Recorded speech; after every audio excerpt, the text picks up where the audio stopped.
उपास करने को कौन से भगवान ने कहा, ये मुझे आज तक पता नहीं। कौन से शास्त्र में लिखा कि भाई तू उपास कर। किस लिए आप उपास कर रहे हैं? उपासना ना करिए।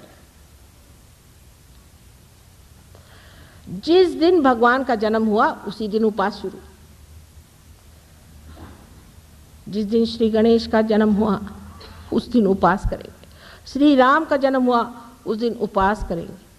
श्री कृष्ण का जन्म हुआ उस दिन उपास करेंगे। अरे भाई, उस दिन कोई मर गया है क्या? बुद्धिमान लोग भी औरतों के चक्कर में, स्त्री आचार में फंस के, हाँ भाई ठीक है आज हमारे घर में उपास है, चलो कहीं क्वालिटी में जाके खाए आए, क्यों घर में उपास।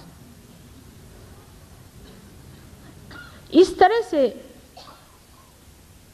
अपने भक्ति के ओर जब हम बहुत ही जड़ता से देखते हैं और उसकी गहनता पे नहीं उतर पाते तो भक्ति भी रंग नहीं दे सकती।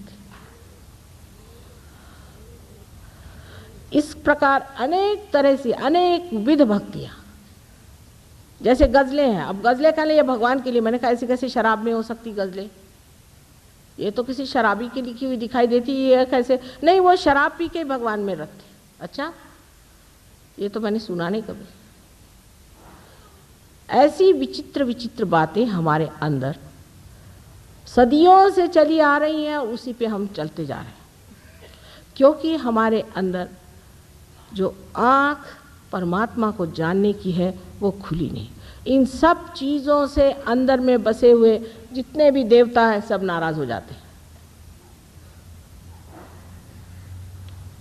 हाँ, कहने लगे पर शंकर जी भी तो पीते थे भंग, तो हम पिए तो क्या? आप क्या शंकर जी हैं? वो उन्होंने हलाहल पिया था, आप पीजिए हलाहल। जिन्होंने हलाहल पिया था वो दुनिया भर का विष अपने अंदर समा सकते हैं, वो तो विष समझ के पी रहे हैं, और आप क्या समझ के पी रहे हैं? इस तरह की विपर्यासी जो भक्ति है वो आपको कहीं नहीं ले जा सकती। भक्ति में जब अनन्यता आती है तो ध्यान में ही मनुष्य उसका आनंद उठाता है। उसका वर्णन करने योग्य नहीं, क्योंकि उसके लिए शब्द ही संसार में, निरानंद उसमें। इसीलिए कहा गया है कि जब मस्त हुए फिर क्या बोले। फिर कमाल तो यह है कि सारे